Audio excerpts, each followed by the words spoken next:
మూర్తి అయినటువంటి శ్రీ సంకురాత్రి రామయ్య గారు, శ్రీ వెంకటకోటి యోగేంద్ర స్వాముల వారి ఆశ్రమంలో ఆయన గురు మంత్రాన్ని తీసుకొని చాలాళ్ళు కూడా గురువు గారికి మంచి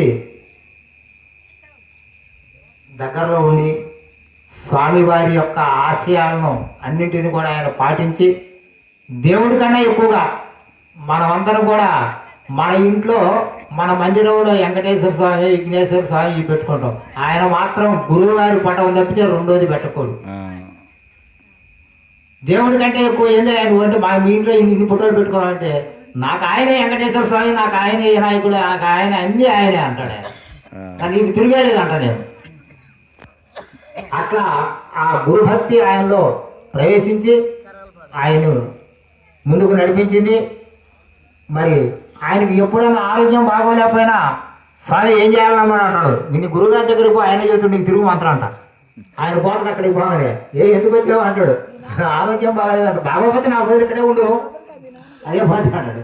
ఆ 4 రోజులు అక్కడ ఉండి శుభ్రంగా మళ్ళీ ఆరోగ్యంగా వస్తాడు.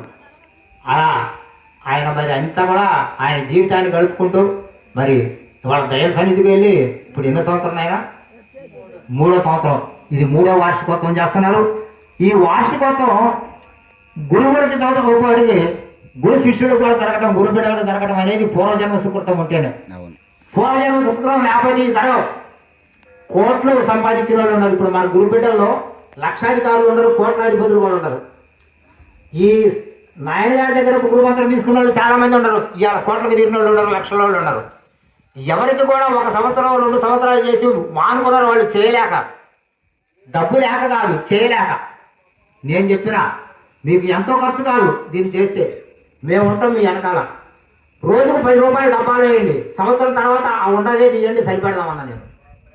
3,600 రూపాయలు అయింది సంవత్సరానికి, 10 రూపాయలు చొప్పున వేస్తే 3,600 రూపాయలు పెడితే ఆయా ఖర్చుకు మీకు సరిపోతాయి అని చెప్పిన. అంత చిన్నగా చెప్పిన నేను, అయినా పాటించలేకపోయాను. 2, 3, 4 కొడుకులు ఉన్నాడు కూడా మరి ఇవాళ ఆ పాటించలేకపోయారంటే మరి వాళ్ళ దురదృష్టం. అది పూర్వజన్మ సుకృతం ఉన్న వాళ్ళకి మాత్రమే ఈ స్థితి కలుగుతుంది అని నిక్కచ్చిగా చెప్పవచ్చు.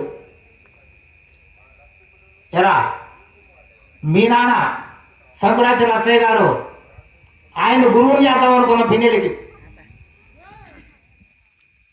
సంకురాత్రి లచ్చయ్య గారిని గురువుని చేద్దాం అనుకున్న పిన్నెలకి వెంకటకోటి యోగేంద్ర స్వామి వారు నోట్లో ఈ పొద్దు ఎత్తే నువ్వైతేనే నేను తింటా 50 చెన్న అంటాడు. అంత గట్టికి పట్టుబడతారు. ఆయనకి అంత సన్నిహితుడు అనమాట ఆయన.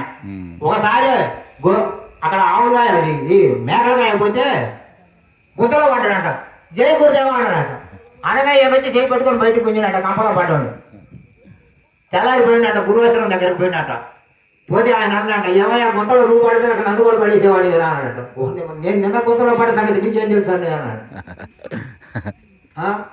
ఎక్కడో అక్కడ కొండ మీద జవాలు కాసుకుంటూ పోయి గుంతలో పెడితే గురువు గారు రావడం ఏంటి బయటికి?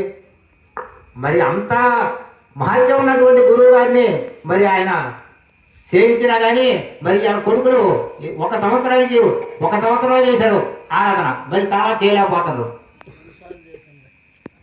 దీని అంతటి కూడా పూర్వజన్మ సుకృతం ఉండాలా చేయించుకోవాలంటే.